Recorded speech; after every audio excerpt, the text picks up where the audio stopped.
હર હર મહાદેવ.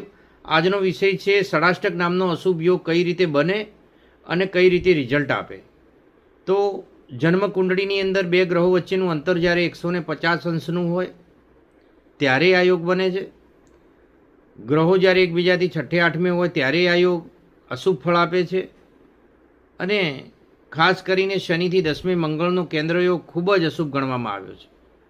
અને શુભ ગ્રહોની યુતિ પ્રતિયુતિ સામાન્ય રીતે શુભ ફળ આપતી હોય છે, જ્યારે પાપ ગ્રહોની યુતિ પ્રતિયુતિ સામાન્ય રીતે ખરાબ ફળ આપે છે.